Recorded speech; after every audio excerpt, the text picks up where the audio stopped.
So we've talked about how you can use big data to decrease turnover. I want to talk a little bit more about turnover.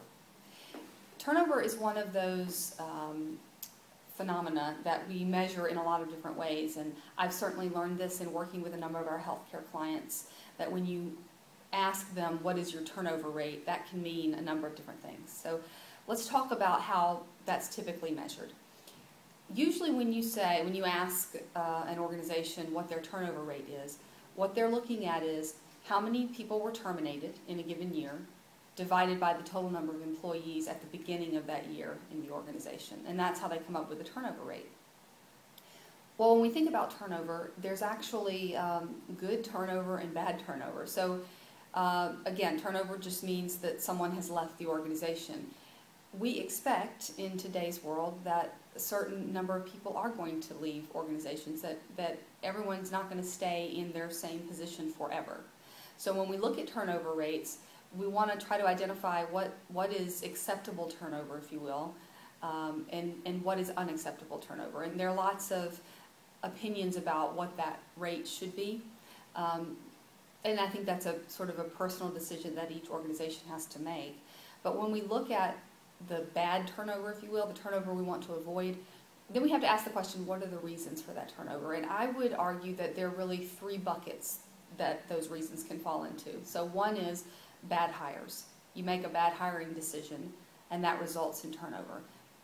The second is lack of employee engagement. So you've hired a good employee, they would be a good fit, but the culture is not engaging enough, and so they leave because they're not happy.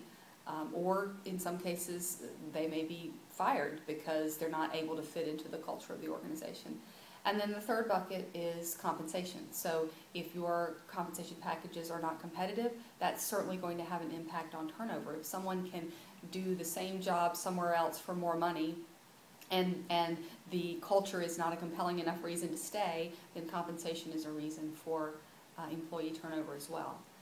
I want to focus specifically on the bad hire problem, because in the analysis that we've done, we see that this is typically a large component of the overall turnover problem, and it's something that can be addressed using tools like big data, as we've discussed. How do you define bad hires? How do you know if someone was a bad hire? Well, the easiest way to think about it is if you see someone who has left either voluntarily or involuntarily in a short period of time after being hired, you can pretty much count on that being the result of a bad hire decision. So if someone turns over in 60 days, 90 days, even 180 days, we put that in the bucket of this was a poor hire. And when you look at trying to impact that number, in other words, trying to reduce the number of bad hires that you make, it's interesting because you can actually start to see impacts on some of the other reasons why we see turnover. And we'll talk a little bit more about that in a future discussion. But for now, I hope this gives you a little more in-depth look into how to think about turnover, how it's typically calculated, and how to sort of divide it up or separate it out in terms of good or acceptable turnover and bad or unacceptable turnover.